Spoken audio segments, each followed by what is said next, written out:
শোনো আমার বাপজানেরা, আখরি জামানা আল্লাহ নবী বললেন সব থেকে বড় ফিতনা হবে দাজ্জালি ফিতনা। দাজ্জাল আসবে, এক চোখে কানা হবে, সে নিজেকে খোদা দাবি করবে যে আমাকে খোদা বলে মানো। আপনারা মেনে নেবেন? কেন মানবেন না? সে বলবে কেন মানবি না? আপনি বলবেন আল্লাহ তো তিনি যিনি মরাকে জিন্দা করতে পারে, জিন্দাকে মরা, মৃত্যু দিতে পারে। আপনার বাপ দাদুর কবরের কাছে নিয়ে যাবে, নিয়ে যে সে বলবে অমুকের দাদু ওঠো, কবর থেকে আপনার দাদু উঠবে, উঠে বলবে একে খোদা বলে মেনে লে। মানবেন না? কথা বলছে না তো, কেন মানবেন না? এইটুকু কমন সেন্স জ্ঞানটা আছে বলে বলছেন মানবো না, যে আল্লাহ নবী বলেছে দাজ্জাল একজন কানা হবে, সে খোদা দাবি করবে, তাই তো মানছেন না।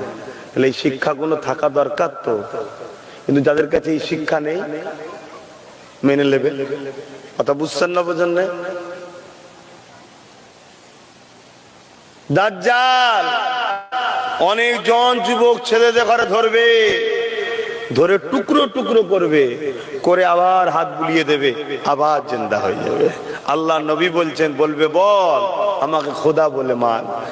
এমনও উম্মতে মুহাম্মাদি থাকবে, তখন সে বলতে থাকবে তোর উপরে আমার প্রথম থেকেই ধারণা ছিল তুই বেঈমান কাফের, তুই আল্লাহ নয়, তুই জিন্দা করাতে আমার আরো বিশ্বাস হয়ে গেল তুই কাফের। কেন? আমার আল্লাহ তিনার ওই লোকের ধরে ধরে এসে বলতে হয় না আমাকে খোদা বলে মান।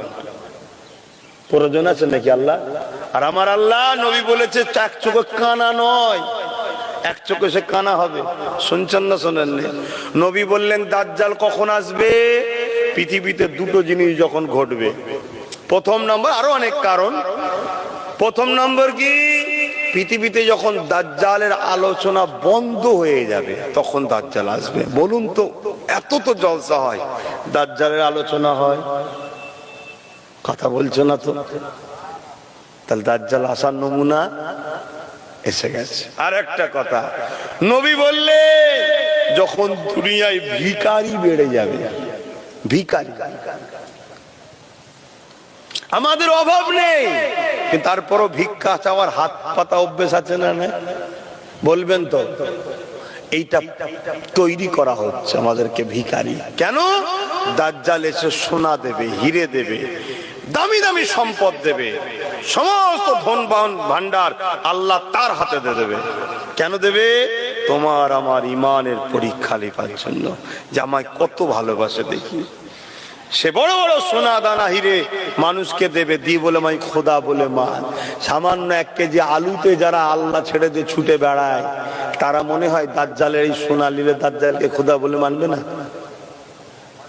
কথা বলছো না তো? হ্যাঁ, এতে কি আমার আল্লাহ তাহলে পজিশন কমে যাবে?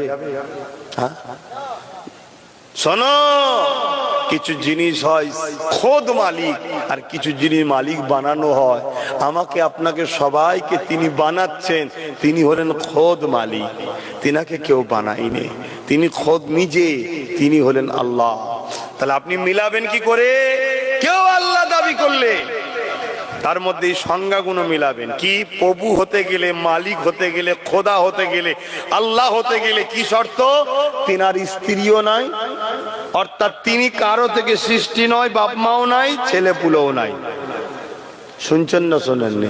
এখন কেউ যদি বাপ আদমকে আল্লাহ বলে, বাপ আদমের বাপ মানেই ঠিকই কথা, কিন্তু বাপ আদমের স্ত্রী ছেলে পুলে ছিল না? ছিল না। তাহলে বাপ আদম খোদা হলো না। কেউ যদি ঈসা নবীকে খোদা বলে মানতে যায়, যে ওনার তো বাপ ছিল না কিন্তু মা আছে না? নাই, আছে। কথা মাথায় ঢুকছে? তাহলে যে কেউ আমাদেরকে খোদা দাবি করলে মাথায় এগুলো মিলিয়ে রাখবেন। এবং আমার আল্লাহ মানুষের সঙ্গে ডাইরেক্ট কথা বলে না, কেন? আল্লাহ যার সঙ্গে কথা বলে তিনি নবী হয়ে যায়। জোরে বলুন সুবহানাল্লাহ। তাই আল্লাহ নবী ছাড়া মানুষের সঙ্গে ডাইরেক্ট কথা বলে না। তাই দেখুন না, সূরা ইখলাসও আল্লাহ বলছেন কুল হুয়াল্লাহু আহাদ।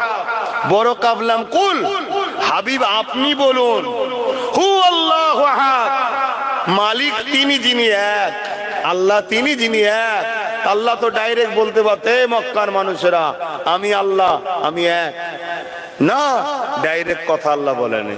আল্লাহ বলছে হাবিব আপনি বলুন মালিক এক। আল্লাহর ক্ষমতা আছে ডাইরেক্ট কথা বলার, তাও বলেনি। আমরা যদি মুসলিম দাবি করে নবী ছাড়া আল্লাহ ধরতে চাই পাবো? কিছু তো সমাজে চলছে কি গো, অনেক কিছু বলার ছিল কিন্তু আর এই কি করে হবে বলেন না, শীতের বেলাগুলো হু করে চলে যাচ্ছে। মনে রাখবেন আমাদেরকে মালিক বানিয়েছে দুনিয়ায়, যদি কিচ্ছু সাথে করে নিয়ে যেতে নাও পারেন ইমানটা বাঁচান। কি বাঁচান? ইমান। বাজারে পাঠিয়েছে একটা ব্যাগ কিনবি আর আলু পটল সব কিনে নিয়ে যাবি, কথা বুঝে আসছেন? বোঝাবার জন্য বলছি, কিছু যদি নাও নিয়ে যান, ব্যাগটা যদি নিয়ে যান পরের বাজারে কিন্তু আপনি মালটা পেয়ে যাবেন। কিয়ামতের দিন আল্লাহর রহমতের পানি বর্ষণ হবে, আপনার পাত্র থাকলে এক ফোঁটা হলেও পড়বে। ইমানটা কি? নবীকে আদব, নবীর প্রেম, এটা হলো ইমান। জোরে বলুন সুবহানাল্লাহ। এর মধ্যে আমল কি? নামাজ, রোজা, হজ, যাকাত, দান, খায়রাত, যে যত করবে তার ব্যাগ তত ভরবে। কিন্তু মনে রাখবেন আপনি যদি 2 বছর পরে বাইরে থেকে আসেন আর আপনার হাতে শুধু খালি ব্যাগ থাকে, আপনার বাড়ির লোকেরা খুশি হবে?